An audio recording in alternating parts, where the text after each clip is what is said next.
Good evening. எல்லாருக்கும் வணக்கம். ஆன்ம நண்பர்கள் அனைவருக்கும் வணக்கம். மகாவதார் ஃபவுண்டேஷன் ரங்கநாதன்ஜிக்கும் பத்ரிஜிக்கும் என்னோட நன்றி கலந்த வணக்கத்தை தெரிவித்துக் கொள்கிறேன். நம்ம இன்னைக்கு சவுண்டு கேட்குதுல்ல sir? Yes madam. Okay, please proceed. இன்றைக்கி இந்த ஆன்மாவின் பயணம் அப்படின்னு ஒரு புக்கு, இது இங்கிலீஷில் இருந்தது. இது நம்ம பிஎஸ்எஸ்எம் அவங்க இதில் தமிழாக்கம் பண்ணியிருக்காங்க. இந்த புத்தகம் கண்டிப்பாக எல்லாரும் படிக்கணும்.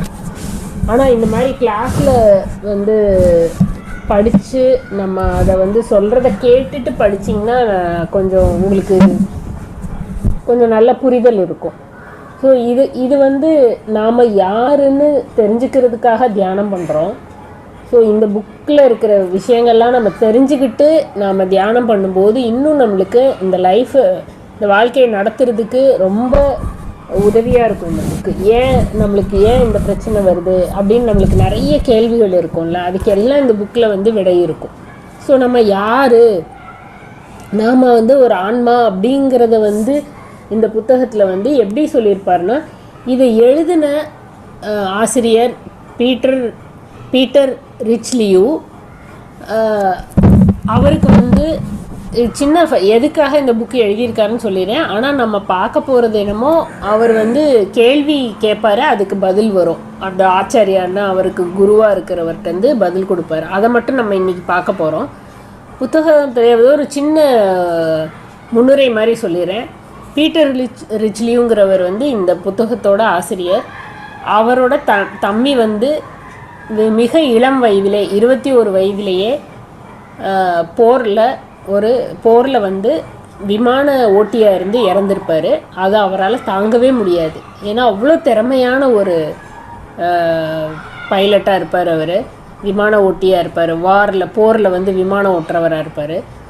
அவரோட சடனாக, அதாவது திடீர்னு மரணம் அவரால் ஏற்றுக்கவே முடியாது. ஸோ அவர் நிறைய கேள்விகள் தனக்குள்ளே கேட்டுக்கிட்டே இருப்பார். ஏன் இப்படி நடக்குது, எதுக்கு இப்படி நடக்குது அப்படின்னு ரொம்ப ஒரு தீவிரமாக அதை தெரிஞ்சுக்கணும் அப்படிங்கிறதுல தனக்குள்ளே அந்த கேள்வியை கேட்கும்போது அவருக்காக அந்த பதிலை அவருக்கு புரிய வைக்கிறதுக்காக ஒரு இதில் ஆச்சாரியார்னு சொல்லுவார் அவர். அந்த ஆச்சாரியாங்கிற ஒருத்தர் ஆன்மீகத்தில் ரொம்ப ஒரு முதன்மை, ரொம்ப ஒரு முற்றிய நிலையில் இருக்கிற ஒரு ஆன்மா. அவர் இந்த இந்தியாவில் நம்ம இந்தியன் மாதிரி தான் இருப்பார், தலப்பா கட்டிட்டு. அவர் திடீர்னு வர்றாரு. நீ கேட்ட கேள்விக்கெலாம் பதில் சொல்கிறதுக்காக என்னை அனுப்பிச்சிருக்காங்க. ஃபிசிக்கலாக வருவார், ஆஸ்ட்ரலாக இல்லை, ஃபிசிக்கலாக வருவார். இந்த ஃபிசிக்கல் பாடி எடுத்துகிட்டு, நான் அதுக்காக வந்திருக்கேன். நான் உனக்கு கொஞ்ச நாள் கிளாஸு டெய்லி 11 மணிக்கு காலையில் உனக்கு நிறைய விஷயங்களை புரிய வைப்பேன். அது நான் சொல்கிறத உனக்கு கேட்டு நீ அதுபடி நடந்தேன்னா உனக்கு எல்லாமே, நீ கேட்ட கேள்விக்கெல்லாம் ஏன் உன் தம்பி இறந்தார் எல்லாத்துக்கும் பதில் வரும். அதை நீ பொறுமையாக கேட்கணும் அப்படின்னு சொல்லி டெய்லி கிளாஸ் எடுப்பார். அப்புறம் ஒரு நாள் அவர் சொல்கிற இன்ஸ்ட்ரக்ஷன் எல்லாம் சொல்லி அவரை ஆஸ்ட்ரல் ட்ராவல் கூட்டிகிட்டு போவார். இவரே கூட்டிகிட்டு போவார். அதாவது தூங்க வச்சுட்டு, இத்தனை மணிக்கு நீ தூங்கிடணும்னு சொல்லிவிட்டு தூங்க வச்சுட்டு இவர் கிளாஸு ஆஸ்ட்ரலாக அவரை எடுத்துகிட்டு போய் ஆஸ்ட்ரல் பாடியை கூட்டிகிட்டு போய் அவரோட தம்பியை பார்ப்பார். அங்கே அவர் ரொம்ப சந்தோஷமாக, அவர் ஒரு ஆஸ்ட்ரல் வேர்ல்டில், அதாவது சூட்ச்ம உலகத்தில் ஒரு நிலையில், 2ஆம் நிலையில் இருப்பார். அவர் அங்கே இருந்து அவருக்கு என்ன அந்த பணியோ அதை செஞ்சிட்ருப்பார். இதுதான் இந்த புக்கோட மெயின். இது அவர் ஒவ்வொரு நாளும் அந்த சூட்ச்ம பயணம் டெய்லி அவர் கூட்டிகிட்டு போவார். ஸோ ஒவ்வொரு நாளும் ஒவ்வொரு தளத்துக்கு கூட்டிகிட்டு போவார். 2ஆம் தளம், 3ஆம் தளம், 4ஆம் தளம்னு 7 தளம் இருக்குது. அந்த ஒவ்வொரு தளத்துக்கும் போய் அவர் கூட்டிகிட்டு போவார். நாமளும் டெய்லி நைட்டு தூக்கத்தில், ஆள் தூக்கத்தில் எங்கே இருக்கோன்னு தெரியாமல் தூங்கும்போது நாமளும் தினமும் சூட்ச்ம பயணம் செய்கிறோம். அங்கே போய் தான் அந்த கனவுகள்லாம் வருது. எங்கே நம்ம எந்த தளத்துக்கு போகிறோமோ அங்கே இருக்கிற மக்களை பார்த்துட்டு தான் நம்மளுக்கு அது கனவாக வருது. ஸோ இது எல்லாருக்குமே நடந்துகிட்ருக்கிறது தான். ஆனால் சில ஆச்சாரியர்களோட குருக்களோட துணையால் நம்ம செய்யும்போது நம்ம ரொம்ப கொஞ்சம் உயர்நிலைக்கு போக முடியும். ஸோ அதை தான் இதில் சொல்கிறாங்க. அந்த மாதிரி இதில் நிறைய அத்தியாயம் இருக்குது. அதில் கடைசி ஒரு 8வது அத்தியாயத்தில் கேள்வி பதிலாக அவர் கேட்குறாரு. இத்தனை நாளாக அவர் கூட்டிகிட்டு போயிட்டுலாம் அங்கங்கே ஒவ்வொரு தளத்துலேயும் ஒவ்வொரு அனுபவம் கிடைக்கிது. அந்த அனுபவத்துக்கு அப்புறம் அவருக்கு எனக்கு நிறைய கேள்விகள் இருக்குது, நான் வந்து கேள்விகள் கேட்குறேன் அப்படின்னு சொல்லிட்டு கேள்விகள் கேட்குறாரு. ஸோ கேள்வி என்னன்னா, முதல் கேள்வி என்ன கேட்குறான்னா, இதுவரை நீங்கள் எனக்கு கொடுத்த பாடங்களில் அநேக கிறிஸ்துவர்கள் நம்பும், நான் கேள்வியை மட்டும் படிக்கிறேன், ஆனால் பதில் வந்து நான் உனக்கு சொல்கிறேன்.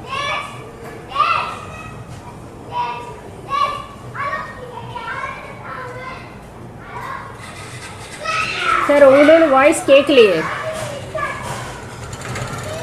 சரி சரி மேடம், மேடம் குழந்தைங்க ஸ்கிரீனிங் சத்தம் வருது மேடம். அது ரெக்கார்டிங் ஏதாவது ப்ராப்ளம் வரப்போகுதுன்னு தெரியல. சரி, என்ன பண்றது தெரியல. ஒரு நிமிஷம் அன்மியூட் கொடுக்குறேங்க. சில்ட்ரன் ஸ்கிரீமிங் நிறைய வருது.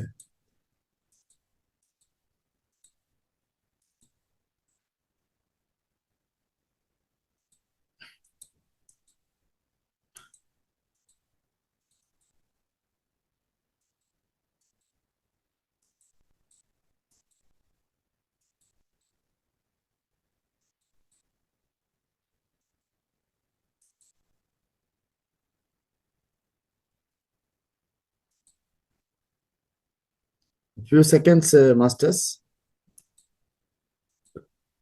Sound adjust பண்றாங்க.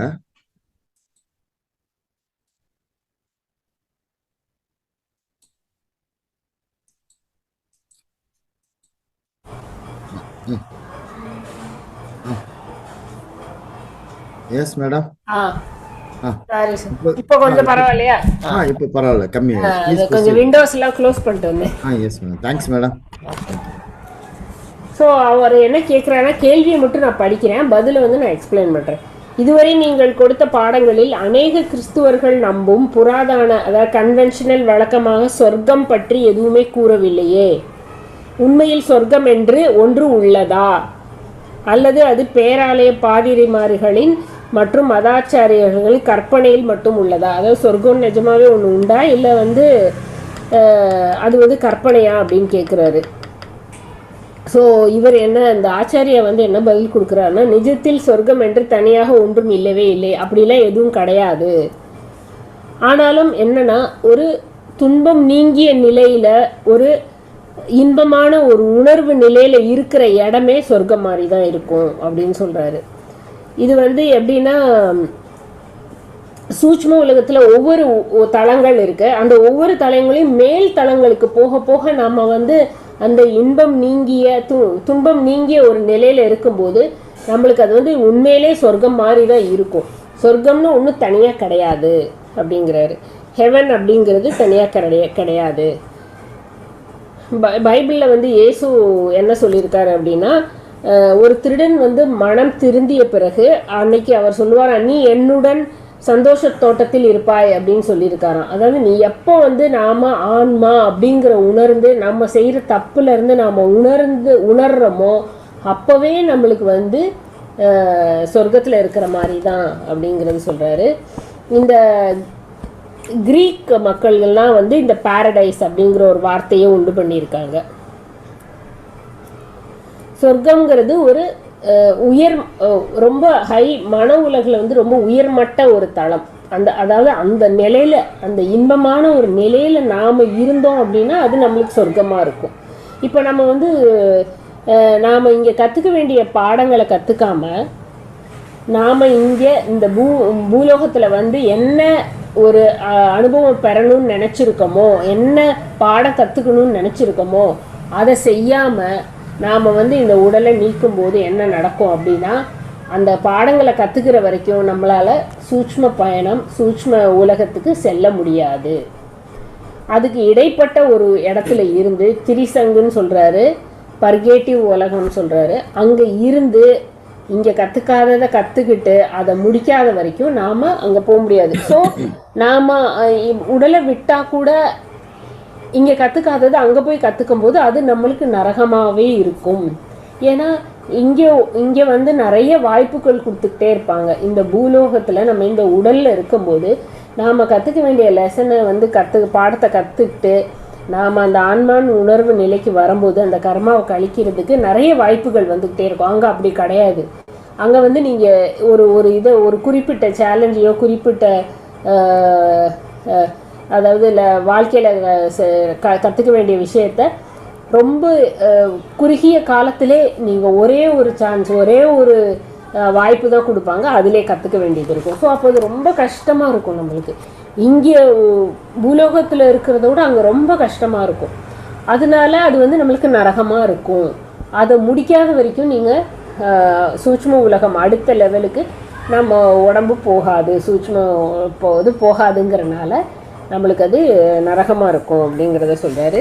எப்போ நாம் வந்து புரிஞ்சுக்கிட்டு நாம் வந்து ஆன்மா இப்போ நாமெல்லாம் இந்த தியானத்தில் இருக்கும்போது இந்த அறிவு நம்மளுக்கு வந்துக்கிட்டே இருக்கு. இந்த ஞானம் இந்த தியானம்லாம் இருக்கும்போது நம்மளுக்கு தெரியும் நம்ம லைஃப் ஆஃப்டர் டெத்து தெரிஞ்சு வச்சுருக்கோம். இப்போ இந்த ஆன்மாவின் பயணம் நீங்கள் படிச்சிங்கன்னா உங்களுக்கு நிறைய புரிதல் வரும். அந்த புரிதல் வரும்போது நாம் இந்த உடலை விட்டு நீக்கும்போது அந்த ஒரு பற்றுதலோடு இங்கே இருக்கணுங்கிறது இல்லாமல் ஓகே நாம் வந்தோம் இந்த ஒரு பிறவி, இது ஒன் ஆஃப் த பிறவி, இது வந்து 500-600 பிறவிகளில் இது ஒரு பிறவி, அதனால் இதிலேருந்து நாம் வந்து அடுத்த நிலைக்கு போகணும். இந்த ஆன்மா வந்து முக்தி அடைகிறதுக்காக ஒவ்வொரு ஜென்மமாக எடுத்துகிட்டு வருது. ஸோ அதில் இது ஒரு லெசன். எப்படி ஸ்கூலில் வந்து first standard, second standard, third standard போகிறோமா அது மாதிரி இது ஒரு ஸ்டாண்டர்டில் இந்த ஒரு ஜென்மத்தில் வந்து நம்ம இத்தனை உறவு முறைகளோட இந்த கல்வியோட இந்த வீட்டில் இவ்வளோ செல்வத்தோட நாம் தான் பிளான் பண்ணிட்டு வந்திருக்கோம். ஸோ அதில் என்னெல்லாம் முழுமை அடைஞ்சு அந்த திருப்தி அடைஞ்சு அந்த ஆன்ம நிலையை நம்ம உணர்கிறோமோ கண்டிப்பாக உயர்மட்ட சூட்ச்ம உலகத்தில் வந்து உயர்மட்டத்துக்கு செல்ல முடியும். அங்கே உண்மையிலே இன்பமாக தான் இருக்கும். ஏன்னா நம்ம உணர்வு நிலை அப்படி இருக்குது. ஏன் நம்மளுக்கு சொல்லுவாங்கள்ல, உன்னோட எண்ணம் தான் உனக்கு முக்கியம். நீ வந்து ஒரு செயல் செய்கிறோன்னா அதுக்கு பின்னாடி நீ என்ன எண்ணத்தில் அந்த செயலை செய்கிறோமோ அதுதான் முக்கியம். அந்த செயலை விட அது எந்த எண்ணத்தில் செய்கிறோமோ அதுதான் ரொம்ப முக்கியம். அதே மாதிரி ஏன்னா நம்மளுக்கு உணர்வு நிலை தான் ரொம்ப அதிகமாக இருக்கும். நம்ம இந்த உடம்பை விட்டுட்டோம் அப்படின்னா எல்லாமே அங்கே உணர்வு நிலையில் தான் இருக்கும். உணர்வு நிலைனா இமோஷன்ஸ், நாம் எப்படி ஃபீல் பண்ணுறோம் இப்போது அந்த ஃபீலிங்ஸ் தான் அங்கே இருக்கும். மற்றபடி இந்த உடல் இருக்காது. நீங்கள் ஃபிசிக்கலாக கண்ணில் பார்க்குறது, தொடுறது, டேஸ்ட் பண்ணுறது இதெல்லாம் அங்கே பண்ண முடியாது. இந்த பூலோகத்தில் இந்த உடலில் இருக்கும்போது மட்டும்தான் அதை அனுபவிக்க முடியும் நம்மளால். ஸோ இந்த ஆன்மாங்கிறது 7 உடலில் இருக்கும்போது ஃபஸ்ட்டு இந்த உடலை விட்டு வெளியில் வந்த பிறகு நேர சூட்ச்ம உலகத்துக்கு போகிறதுக்கு தேவையான ஆன்ம ஞானம் பெற்று நம்மளை நாம் உயர்த்தி கொண்டாலொழிய ஒவ்வொரு தளத்துக்காக நாம் போகிறதுக்கு நாம் இங்கே ட்ரைனிங் எடுக்கிறோம். இந்த பூலோகமே நாம் சூட்ச்ம உலகத்தில் ஒவ்வொரு உயர்நிலைக்காக போயிட்டு அடுத்த லெவலுக்கு போகிறதுக்காக தான் இங்கே வந்து ட்ரைனிங் எடுக்கிறோம். ஸோ இப்போ நீங்கள் வந்து 4ஆம் நிலை தளத்துலேருந்து வந்திருக்கலாம். வந்துட்டு நம்ம இங்கே இதெல்லாம் கற்றுக்கிட்டு இன்னும் நம்ம வந்து அன்பு, கருணை, அந்த ஜீவகாருண்ய ஒழுக்கம் எல்லாமே இதை கற்றுக்க வந்திருக்கோன்னு அதை புரிஞ்சுக்கிட்டு நாம் வந்து இந்த லைஃப்பை முடிக்கும்போது கண்டிப்பாக நம்ம வந்து அடுத்த சூட்சும லெவலுக்கு போக முடியும். இப்போ நாமெல்லாம் தியானம் பண்ணுறோம் அப்படின்னா அந்த சுவாத்தியாயம் சஜன சாங்கத்தியெல்லாம் கேட்கும்போது நம்மளோட ஆன்மா அறிவு ஞானம் விரிவடையும் போது கண்டிப்பாக நம்ம வைப்ரேஷன், நம்மளோட ஃப்ரீக்குவென்சி, நம்மளோட அதிர்வலைகள்லாம் ஹையருக்கு போக போக நம்ம ஆட்டோமேட்டிக்காக உடம்பு வந்து போகும்போது அது அந்த ஹையர் லெவலுக்கு போகும். ஸோ அதுக்கு தான் பத்ரிஜி வந்து தியானம், சுவாத்தியாயம், சஜன சாங்கத்தியம் ஏன் இவ்வளோ முக்கியத்துவம் கொடுத்துருக்காரு அப்படின்னா, நான் ஆன்மான்னு உணர்ந்து அந்த நிலையிலே வாழ்ந்தாலொழிய நம்மளால் சொர்க்கத்துக்கோ நம்ம இன்ப நிலையில் அங்கே போக முடியாது. ஸோ இதுதான் அவர் கொடுக்குற பதில். இதுக்கு இன்னும் ஒரு கேள்வி பார்ப்போம். ஸோ அதுக்குள்ளே எவ்வளோ நம்மளுக்கு முடியுதோ அதை இது பண்ணலாம். நிறைய இருக்குது. இந்த வந்து பெரிய புக்கு. இது வந்து கிட்டத்தட்ட இந்த புக்கையே வந்து நம்ம அத்தனை கிளாஸ் எடுக்கலாம். நாளை ஒரு வாரத்துக்கு மேலே எடுக்கலாம். அவ்வளோ விஷயங்கள் இருக்குது இதில். இதில் வந்து நிறைய கேள்வியில் இது ஒரு எனக்கு ரொம்ப நம்மளுக்கு இன்னும் கொஞ்சம் தெரிஞ்சுக்க வேண்டிய கேள்வி என்னென்னா, நாம் ஆணாகவோ பெண்ணாகவோ பிறப்பது ஒவ்வொரு எண்ணிக்கையை வச்சா எதை வச்சு தீர்மானிக்கப்படுகிறது? நான் இந்த இதில் வந்து இந்த உடல் எடுத்துகிட்டு வரணும் அப்படின்னு எதை வச்சு தீர்மானிக்கப்படுகிறது அப்படின்னு கேட்குறாரு. அது அப்போ வந்து டிசைட் பண்ணுறதா, இந்த பிறவியில் நான் இப்படி வரேன் அப்படின்னு கேட்குறாரு. அதாவது இது வந்து ஒரு தற்செயலான செயல் கிடையாது. இந்த பிறப்பில் நான் வந்து ஒரு பெண்ணாகவும் பிறந்திருக்கேன்னா அதெல்லாம் தற்செயல் கிடையாது. ஒவ்வொரு ஆன்மாவும் ஆண் உடலில் இருக்கும்போது சில குணாதிசயங்களை கற்றுக்குது, அதை வந்து எக்ஸ்பீரியன்ஸ் பண்ணுது, அதை வந்து அந்த வாழ்க்கையில் இருந்து அனுபவிக்குது. பெண் உடலில் இருக்கும்போது பெண்ணுக்குன்னு சில குணாதிசயங்கள் இருக்குது, அது வந்து உணருது. இப்போ நம்மளுக்கே தெரியும், ஆண்களுக்கு வேறு விதமாக இருப்பாங்க, பெண்கள் வேறு விதமாக இருப்பாங்க. பெண்கள் வந்து பொறுமையாக வீடை ஃபுல்லாக எல்லா ரெஸ்பான்சிபிலிட்டியும் எடுத்து பண்ணுற ஒரு குணாதிசயம் இருக்கும். ஸோ அதை நம்ம கற்றுக்கிறதுக்காக தான் நாம் இப்படி மாறி மாறி பிறவிகள் எடுப்போம். கிட்டத்தட்ட பார்த்திங்கன்னா ஈக்குவலாக எடுப்போம் அப்படின்னு சொல்கிறாரு. 300 பிறவிகள் ஆணாகவும் 300 பிறவிகள் பெண்ணாகவும் நாம் கிட்டத்தட்ட ஒரு 600 பிறவி எடுத்திருக்கோம். அப்படின்னா அந்த ஆன்மா வந்து சின்ன புல் பூண்டு வரிசையாக எடுத்துகிட்டு வந்து மனித பிறவி எடுத்த காலத்துலேருந்து இப்போ முதிர்ச்சி அடைஞ்சு அந்த முக்தி அடைகிற காலம் வரைக்கும் 2 உடல்லையுமே அந்த ஆன்மா பிறவி எடுத்துகிட்டு வந்து அந்த அனுபவங்களை சேர்த்து கொண்டே வரும். நம்ம இங்கே இந்த பூலோகத்தில் அனுபவங்களை பெறதுக்காகவும் ஞானம் பெறதுக்காக மட்டுமே வரோம். இதில் வந்து பெண் உடலில் சில குணாதிசயங்கள் பலப்படும். இப்போ பெண் உடலில் இருக்கும்போது அந்த ஆன்மாவுக்கு வந்து சில குணங்கள் வந்து ரொம்ப ஸ்ட்ராங்காக அதை கற்றுக்குறோம். அதில் வந்து எந்த பாலாக இருந்தாலும் வந்து அந்த குணம் வந்து ரொம்ப ஸ்ட்ராங் ஆகும். இப்போ வந்து இப்போ நம்மளுக்கு வந்து அதை கற்றுக்கலை அப்படின்னா, இப்போ ஒரு பெண் உடலை எடுத்துகிட்டு நான் அதோட குணாதிசயங்களை கற்றுக்கலை அப்படின்னா திரும்ப திரும்ப அதை கற்றுக்கிற வரைக்கும் அது அதிகமாக எடுக்க வேண்டியது வரும் நம்ம. ஸோ இப்போ இந்த ஜென்மத்தில் நாம் பெண்ணை வந்திருக்கோம் அப்படின்னா அப்போ நான் இன்னும் பெண்ணோட குணாதிசயத்தை இன்னும் கற்றுக்கலை அப்படின்னு அர்த்தம். ஸோ இந்த ஜென்மத்தில் அதை நான் கற்றுக்க வந்திருக்கேன் அப்படிங்கிறதான் அந்த அந்த ஒரு குணாதிசயம் வந்து ஃபுல்லாக பரிபக்குவ நிலைக்கு வர வரைக்கும் நாம் அந்த பெண் உடலை வந்து எடுத்துக்கொண்டு தான் இருப்போம். இது வந்து அவரோட இது ஏன் நம்ம இப்படி பிறந்தோம் அப்படிங்கிறது. அப்போ நம்ம இப்போ பிறந்துட்டு சலிப்படைவோம், நம்ம நானே எல்லா வேலையும் பார்க்க வேண்டியது இருக்குது, எவ்வளோ பொறுப்பு எனக்கு இருக்குது அப்படின்னு. ஸோ நாம் தான் அதை சூஸ் பண்ணிட்டு வந்திருக்கோம். ரொம்ப இது வேணும் அப்படின்னு சொல்லிட்டு, அனுபவம் வேணும் அப்படின்னு சொல்லிட்டு. இப்போது இன்னொரு கேள்வி, மிகவும் முதிர்வு பெற்ற மனிதர்கள் உறக்கத்தின் போது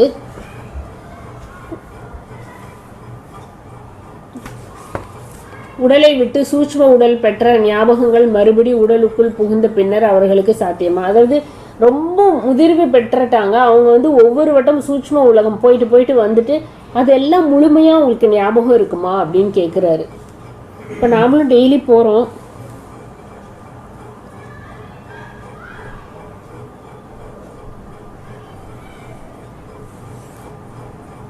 ஆனால் நம்மளுக்கு போயிட்டு வந்தோடனே ஏதோ ஒரு சிலது மட்டும்தான் ஞாபகம் இருக்குது.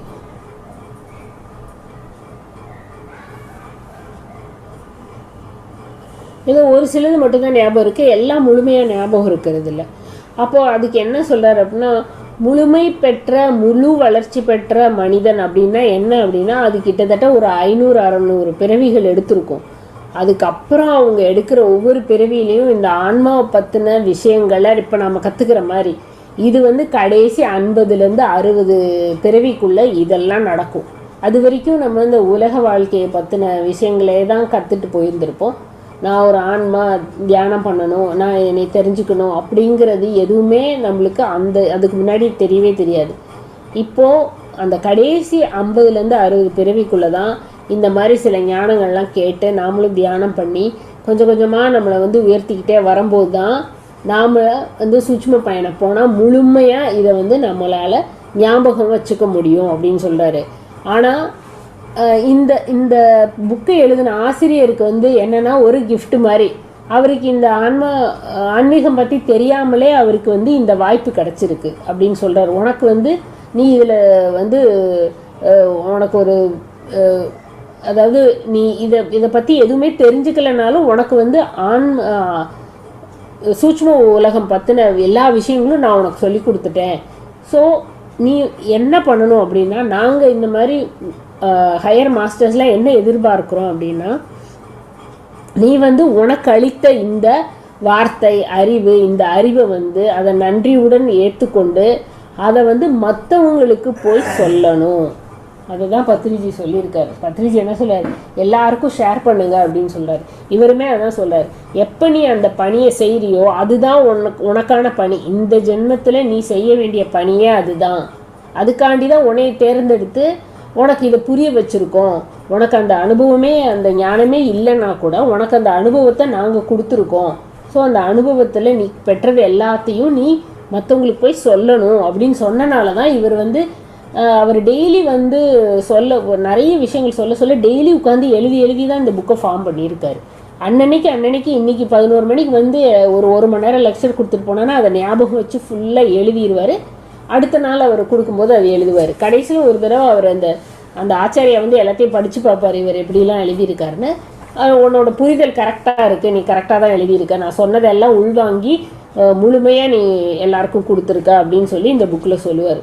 ஸோ நம்மளுக்கு கிடைக்கிற அந்த ஞானம் வந்து எல்லாருக்கும் போய் சேரணுங்கிற அந்த எண்ணம் இந்த புக்கில் இருந்து நாம் கற்றுக்கல. அது பத்ரிஜி நம்மளுக்கு முன்னாடியே சொல்லிட்டார். ஏ தெரிஞ்சால் ஏ சொல்லிக் கொடு, பி தெரிஞ்சால் பி சொல்லிக் கொடு அப்படின்னு சொல்லியிருக்காரு. ஸோ நம்மளுக்கு ஒரு சின்ன விஷயம் தெரிஞ்சாலும் அதை மற்றவங்களுக்கு சொல்லி கொடுத்து அவங்களுக்கும் அந்த ஞானத்தை அந்த அறிவை கொண்டு வர்றது நம்மளோட வேலை. அதில் இன்னொன்று என்ன சொல்கிறாருன்னா, இப்போ எனக்கு இதெல்லாம் தெரிஞ்சிருச்சு, நான் சூட்சும பயணத்தில் 7ஆம் 5 6ஆம் நிலை வரைக்கும் போயிட்டு வந்துட்டேன், அதனால நான் வந்து மேன்மையானவன், நான் உங்களெல்லாம் விட ரொம்ப ஹையர் லெவலில் இருக்கேன் அப்படிங்கிற கர்வம் மட்டும் என்றைக்கு இருக்கக்கூடாது. ஏன்னா இதில் ரொம்ப முக்கியமாக சொல்கிறார், அந்த கர்வம் இருந்துச்சுன்னா ரொம்ப ரொம்ப ஆபத்து. நம்மளுமே சில நேரம் என்ன செய்வோம், நான் தியானம் பண்ணுறேன் நீங்களாம் தியானம் பண்ணல அப்படிங்கிற ஒரு எண்ணம் நம்மளுக்கு இருக்கும்ல, தயவு செஞ்சு அதை வச்சுக்காதீங்க அப்படிங்கிறார். அந்த கர்வம் என்ன ஆகும் அப்படின்னா, மேலேருந்து நம்மளோட ஹையர் செல்ஃப் வந்து உதவி செஞ்சுக்கிட்டே இருக்காங்க. நான் இதுக்கு முன்னாடி கிளாஸில் என்றென்றும் நீ புக் எடுக்கும்போது அந்த அத்தியாத்மான்னு ஒரு வார்த்தை சொல்லியிருக்கேன். நம்மளுக்கு ஓவர் செல்ஃப் வந்து நம்மளுக்கு எல்லா விஷயங்களும் கொடுத்துக்கிட்டே இருக்காங்க. அவங்க உதவி செய்கிறனால மட்டும்தான் நம்மளால் இவ்வளோ தூரம் போக முடியுது. அதனால அவங்களோட நீ கர்வம் அடைஞ்சேன்னா அவங்க உதவியை நிறுத்திடுவாங்க. அவங்க உதவியை நிறுத்தினா நம்ம வந்து எங்கே ஒன்றுமே பண்ண முடியாது நம்மளால். அதனால கர்வம் என்றைக்கும் ஆபத்தானது. கர்வம் மிக்க மனிதனுக்கு கிடைத்து வரும் உதவி நிறுத்தப்பட்டால் அவன் மேலிருந்து மிக மோசமாக விழுந்து அடிபடுவான், ரொம்ப வருத்தப்படுவான். அதனால கர்வம் வேண்டவே வேண்டாம் அப்படின்னு சொல்றாரு. எப்பயுமே நான் தியானம் பண்ணுறேன் எனக்கெல்லாம் தெரியும் அப்படிங்கிற கர்வம் மட்டும் நம்மளுக்கு இருக்கக்கூடாது. ஏன்னா இது கற்றுக்க வேண்டிய விஷயங்கள் ரொம்ப அதிகமாக இருக்குது. நம்மளுக்கு நிறைய விஷயங்கள் இருக்குது கற்றுக்க வேண்டியது. ஸோ அதனால நாம் வந்து எப்பயுமே கர்வப்படக்கூடாது. நம்மளுக்கு கிடைக்கிற அனுபவங்களையும் எல்லாத்தையுமே மற்றவங்களுக்கு சொல்லித்தரணும். அதுதான் அவரோட மெயின் இந்த இதிலே. ஸோ இப்போ அடுத்த ஒரு கேள்வி பார்ப்போம்.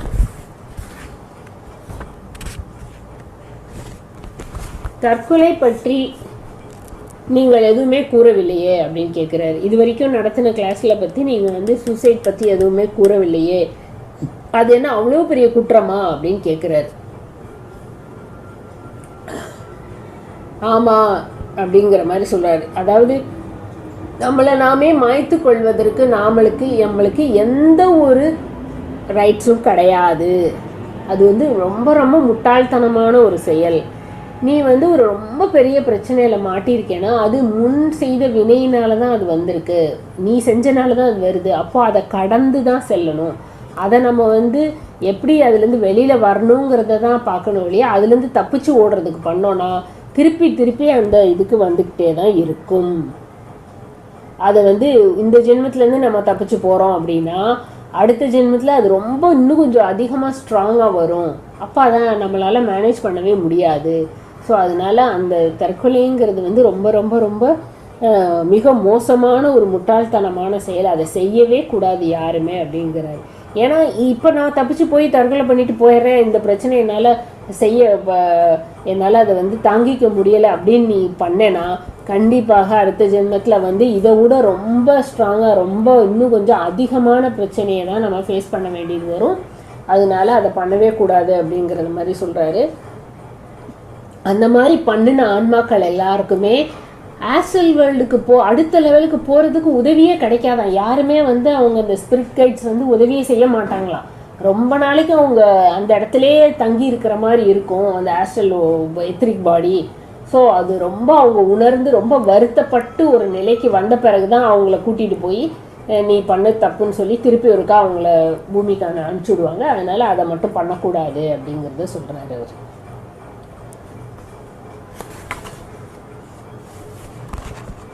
அடுத்து ஒரு கேள்வி என்ன கேட்குறாருன்னா, பிறக்கும் மனிதர்களில் சிலர் மூடமாகவும் சிலர் குருடாகவும் சிலர் செவிடாகவும் சிலர் ஊமைகளாகவும் பிறப்பதன் காரணம் என்ன? ஏன் இப்படி விதவிதமாக பிறக்கிறாங்க? எனக்கு நீங்கள் அது பற்றி சொல்லுங்க அப்படின்னு சொல்கிறாரு. இந்த பிறப்பதுக்கு எதுக்கும் தனிப்பட்ட காரணம் இருக்கா அப்படின்னு கேட்குறாரு. இது மாதிரி ஏதாவது தனிப்பட்ட காரணம் இருக்கா அப்படின்னு கேட்குறாரு.